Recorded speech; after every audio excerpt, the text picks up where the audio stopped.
লোহার দাম একটু বেশি, তারপরেও পোষাচ্ছে আমাদের, খারাপ পোষায়নি, ভালোই দাম গত বছরের মতনই দাম। গত বছর আপনি ধরে নেন যে 500 টাকা কেজি চাপড় বিক্রি হয়েছে, এবারে 400 450।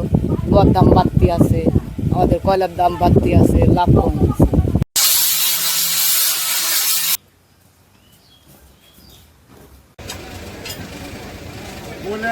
পুরুষদের পাশাপাশি আমরাও লোহার কাজ সঙ্গে করি। তো বছরে এই জিনিসগুলো বিক্রি করা হচ্ছে 400 450 টাকা কেজি হাতে।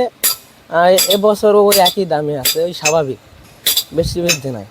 একটা চাপড় গতবারে কত টাকায় বিক্রি? একটা চাপড় মনে করেন কেজির উপরে বিক্রি হয়, তো ওই 400 750 টাকা কেজি, 1 কেজি ওই 400 750 দাম লাগে। আমার এই ব্যবসা হলো আজ 22-23 বছর থেকে ব্যবসা করি, কর্মকার আমি। এই ব্যবসা দিয়ে আমার সব কিছু মাস গেলে 50-60 হাজার টাকা ইনকাম হয়। এর উপর দিয়ে আমার সংসার, বাবা মা সব সন্তান সবাক মানুষ করা হয়। এইখানে আমার ব্যবসা। আজ থেকে আপনি প্রতি হাটে হাটে আমার মাল এলে পাইকারি হয়, হাতে বিক্রি হয় হাটে হাটে।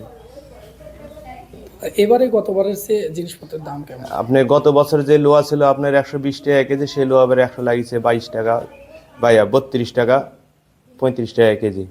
কিন্তু আপনি গত বছর এবার ব্যবসা পরিস্থিতি খুবই খারাপ, ব্যবসা তো ভালো না। আপনি এই টাইমে ব্যবসা আপনি সব মাল পায় 0.5% সেল হয়ে যেত, এবার বর্তমানে আপনার 1 শিকও সেল নাই এ পর্যন্ত কোনো।